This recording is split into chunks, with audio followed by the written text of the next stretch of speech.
इस दुनिया का चाहे कोई भी बच्चा हो, अगर अपने आप को सबसे ज़्यादा कहीं सुरक्षित जगह महसूस करता है तो वो होता है माँ का आँचल। न जाने ऊपर वाले ने ऐसी कौन सी वरदान दिया है कि कोई भी बच्चा जब रोते बिलखते अपनी माँ की गोद में जाता है अपनी सारी तकलीफ़ों को भूल जाता है। पर आज की कहानी में एक माँ अपनी ही बच्ची के साथ एक ऐसा खेल खेलती है कि जब इसका असलियत लोगों को मालूम चलता है तो कहीं ना कहीं लोगों का इंसानियत से ही भरोसा ख़त्म हो जाती है। वाकई में दोस्तों, आज की जो कहानी है ये आपको भी सोचने और समझने पे मजबूर कर देने वाली है। नमस्कार, आदाब, मैं हशमुद्दीन और आप देख रहे हैं सफ़र क्राइम तक। आज की जो सच्ची घटना मैं आपको सुनाने वाला हूँ, ये घटना है उत्तर प्रदेश की।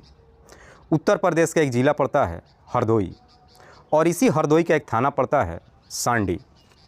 सांडी थाने के अंतर्गत एक गांव आता है नेकपुर और इसी नेकपुर गांव का रहने वाला संतोष सिंह। संतोष सिंह की पत्नी का नाम है सरिता। संतोष सिंह के टोटल 4 बच्चे हैं, जिसमें 3 बेटा और 1 बेटी। बड़ा बेटा मोनू जिसकी उम्र है 15 साल, दूसरी बेटी रचना जिसकी उम्र है 13 साल और 2 बच्चे जिसमें से एक की उम्र है 8 साल और दूसरे की उम्र है 9 साल।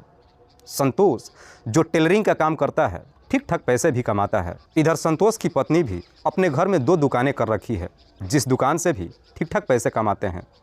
संतोष की पत्नी सरिता अपना दुकान बड़े बेटे मोनू के साथ चलाती है। मोनू जो 7वीं क्लास तक अपनी पढ़ाई करता है, जब पढ़ाई में मन नहीं लगता है पढ़ाई छोड़ देता है। लेकिन रचना अपने ही इलाके से 8वीं क्लास में पढ़ाई तो करती है, जितनी पढ़ने में तेज़ है देखने में उतनी ही खूबसूरत। संतोष अपनी बच्ची से इतना प्यार करता है कि उसका एक बेहतर भविष्य बनाने के लिए उसके नाम पर 10 बीघा ज़मीन भी रजिस्ट्री कर देता है। संतोष अपनी बच्ची को पढ़ा लिखा कर अफसर बनाना चाहता है। बात कर रहा हूँ मैं 23 अक्टूबर 2018 की सुबह के करीब 5 बजे के आसपास, जब नेकपुर के गांव के लोग सुबह सुबह सो करके उठते हैं, एक महिला की चीख पुकार सुनते हैं। लोग जब उस महिला के दरवाजे पर पहुंचते हैं तो मालूम चलता है कि चीखने चिल्लाने वाली महिला कोई और नहीं बल्कि संतोष की ही पत्नी सरिता थी। दरअसल सरिता के गोद में उसकी बेटी रचना का डेड बॉडी पड़ा हुआ था। सरिता अपनी बच्ची की डेड बॉडी को लेकर के जोर जोर से रो रही थी। दरअसल रचना के गले से काफ़ी मात्रा में खून भी बह रहा था। लोग जब इस बारे में सरिता से पूछताछ करते हैं तो सरिता कहती है कि मेरी बच्ची को कैंसर का बीमारी था, शायद कैंसर रात्रि को फट गया है, जिसकी वजह से मेरी बच्ची की मौत हो गई है।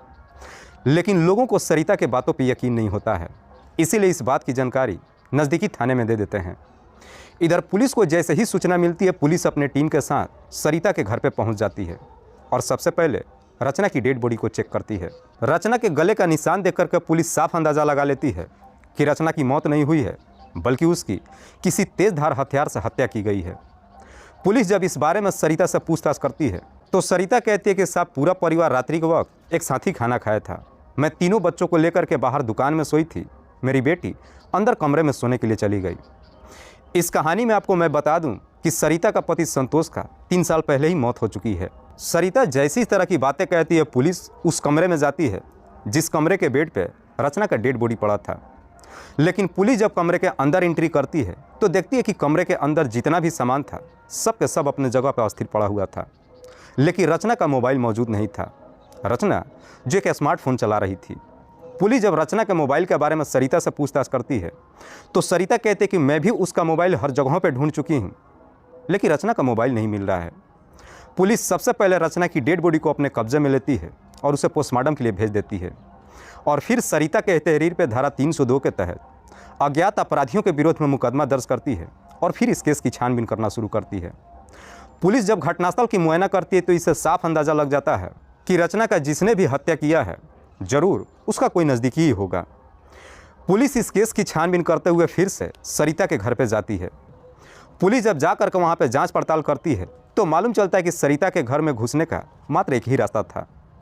इस बारे में जब पुलिस सरिता से पूछती है तो सरिता कहती है कि साहब, रात्रि के वक्त दरवाज़ा भी बंद था, कोई भी दरवाजे से एंट्री नहीं किया था। जैसी इस तरह की बातें कहती है, पुलिस को कहीं ना कहीं सरिता के ऊपर ही शक चला जाता है। लेकिन शक के आधार पर पुलिस सरिता को अपने कस्टडी में नहीं लेती है, बल्कि अब सरिता के बारे में सच्चाई जानने के लिए गांव के लोगों से पूछताछ करती है। पुलिस जब सरिता के बारे में गांव के लोगों से पूछताछ करती है तो एक ऐसी जानकारी मिलती है कि पुलिस उसी के आधार पर 29 अक्टूबर 2018 को सरिता को अपने कस्टडी में ले लेती है और फिर लेकर थाने में पहुंच जाती है। पुलिस जब सरिता से उसकी बेटी रचना की हत्या के बारे में पूछताछ करती है, सरिता भी पुलिस के सामने ज़्यादा देर तक नहीं टिक पाती है और आखिरकार मजबूर होकर अपनी सच्चाई कबूल कर लेती है। लेकिन सरिता जब इस हत्या की पूरी कहानी बताती है तो वाकई में इसे सुनने के बाद किसी को भी अपने कानों पर यकीन ही नहीं होता है। दरअसल इस कहानी की शुरुआत होती है घटना से ठीक 3 साल पहले। संतोष, जो टेलरिंग का काम तो करता ही है, देखने में बेहद ही सीधा साधा, संतोष अपने परिवार से बेइंतहा मोहब्बत करता है। इधर उसकी पत्नी के 4 बच्चे हो जाने के बावजूद भी सरिता की खूबसूरती में कोई कमी नहीं आती है। सरिता अक्सर बन संवर के ही नहीं रहती है, बल्कि गैर लोगों से भी बातचीत करती है, लेकिन संतोष को ये पसंद नहीं आता है। संतोष अपनी पत्नी को काफ़ी समझाने की कोशिश करता है, लेकिन सरिता अपने पति की एक बात नहीं मानती है। संतोष के ही गांव का रहने वाला सर्वेश, जिसकी उम्र है लगभग 25 साल, जो कुंवारा है। दरअसल संतोष और सर्वेश के बीच में काफ़ी गहरी दोस्ती है। दोनों अक्सर एक साथ बैठ करके ही शराब भी पीते हैं। एक दिन संतोष सर्वेश को लेकर अपने घर पे जाता है और दोनों एक साथ बैठकर घर के अंदर ही शराब पीते हैं। लेकिन सर्वेश जब पहली बार संतोष के घर पे जाता है और जब उसकी पत्नी सरिता को देखता है तो सरिता की खूबसूरती देख उसके तरफ देखते ही रह जाता है। उसके बाद से अब सर्वेश अक्सर संतोष के घर पे जाना शुरू कर देता है। लेकिन जब भी संतोष के घर पे जाता है तो उसकी पत्नी सरिता के तरफ बड़ी अजीब निगाहों से देखता है। दरअसल सर्वेश को कहीं ना कहीं सरिता पसंद आ जाती है। इधर सरिता का भी वही हाल होता है। सरिता भी सर्वेश को पसंद करने लगती है। जैसे ही कुछ महीने का समय गुजरता है, आखिरकार ना चाहते हुए भी सर्वेश और सरिता के बीच में अवैध संबंध शुरू हो जाता है। दोनों के बीच में जब पहली बार संबंध बनता है, उस दिन 2 रिश्ते टूटते हैं। सरिता अपने पति को धोखा देती है तो वहीं पर सर्वेश अपने दोस्त के साथ दगाबाजी कर देता है। पर जैसे ही कुछ महीने का और समय गुजरता है, आखिरकार एक दिन संतोष की एक दुर्घटना में मौत हो जाती है। संतोष जब इस दुनिया को छोड़ के चला जाता है, इस वजह से सरिता के जीवन में भी कोई फर्क नहीं पड़ता है।